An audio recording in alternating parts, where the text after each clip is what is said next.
কৃষ্ণ ভুলবার পর সবই ভুলেছে তোকে, কেউ আর মনে রাখেনি। গোঠে মাঠে বাটে ধবলি চড়াই রাই, তোমার প্রেমের কি বা জানি, সত্যি কিছু জানতো না তো সে। শুধু শিকারের লোভে, শুধু জয়ের নেশায় এসেছিল।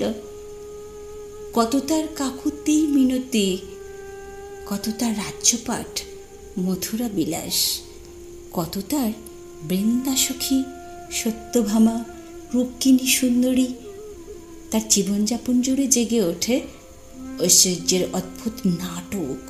তারপর তোর কি যে হলো, প্রবঞ্চিত সর্বহারা একাকী নায়িকা তোকে ভুলে, তোকে ফেলে সে তো বেশ রাজ অধিরাজ সেজে মহাকাব্যটির প্রধান পুরুষ হয়ে প্রচণ্ড প্রতাপে বেঁচে আছে আজও।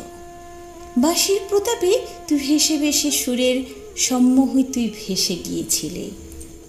সরলা ঘোষিত প্রাপ্তির নেশায় তুই কোনোদিন আপন আঁচল খানি বিজয় পতাকা করে ওড়াসনি।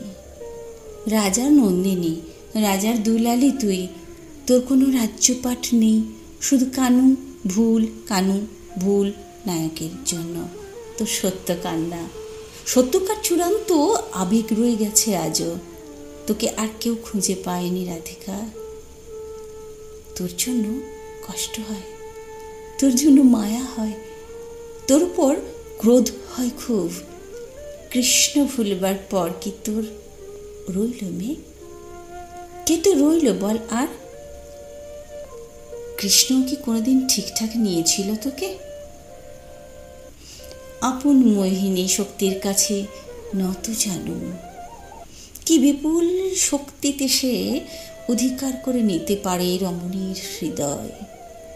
এই সত্য জেনে নিতে সে এসেছিল তোর কাছে, আর তুই বোকা মেয়ে তাকে জীবনের শ্রেষ্ঠ পাওয়া মনে করে ঘর ছেড়ে বর ছেড়ে ভেসেছিলি পথে পথে, পথে ও বিপথে।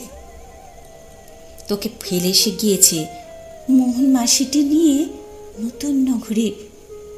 তার যুবতী মোহন রূপ দেখে মুগ্ধ হয়ে আবিশ্ব ভারত আজও বলে, বড় চণ্ডীদাস বলো, বিদ্যাপতি বলো, জ্ঞানদাস, শ্রীদাম সুদাম সখা বলো, রামদাস।